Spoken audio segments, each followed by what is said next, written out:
तर हे मागे घेणार आहेत की नाही हे आता अमित शहाने सांगितलं पाहिजे। कारण या पोलिसांवरती ज्यांनी दंडुकेशाही केली, या तरुणांवरती लाठ्याकाठ्या चालवल्या, त्यांच्यावरती जर का कारवाई होणार नसेल तर मग कदाचित ही तरुणाई आता धर्मेंद्र प्रधानांकडनं अमित शहांकडे त्यांचा मोर्चा वळवल्याशिवाय राहणार नाही। असो, मला असं वाटतं की या तरुणांना खास धन्यवाद दिले पाहिजेत। याचं कारण असं, परत एकदा सांगतो की या देशामध्ये जणू काही आता लोक राहतच नाहीत, ही सगळी झुरळं आहेत। आपण काही केलं, कशी मस्ती दाखवली तरी हे चालून घेतली जाते।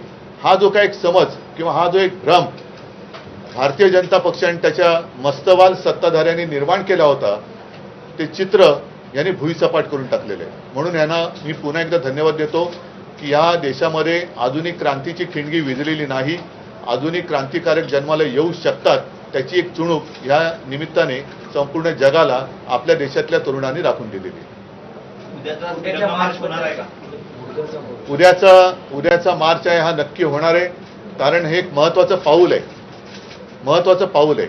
अनेक वर्षानंतर लोक आपल्या भावना व्यक्त करायला लागलेले आहेत आणि मी तमाम जनतेला आवाहन करतो, जसं काल सुद्धा आपण पाहिलं असाल की आम्ही असा विचार केला होता की उद्या जर का आम्ही मोर्चा काढतोय तर कालचा कार्यक्रम कशाला करायचा, पण हे जाहीर झाल्याबरोबर आदित्यला काय, अमितला काय, असंख्य लोकांनी संदेश पाठवले आणि सांगितले की नाही, आम्ही उद्या पण येणार आणि रविवारी पण येणार।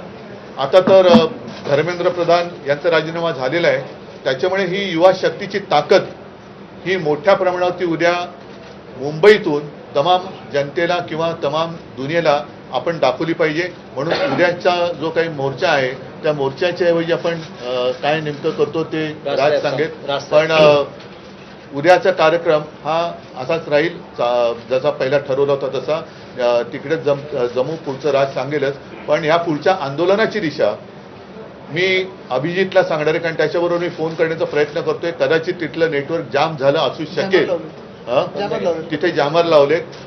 त्याच्यानंतर त्यांच्याशी बोलून अभिजित आणि त्याचे सहकारी काय ठरवतील त्याच्याप्रमाणे सगळेजण पुढे जातील।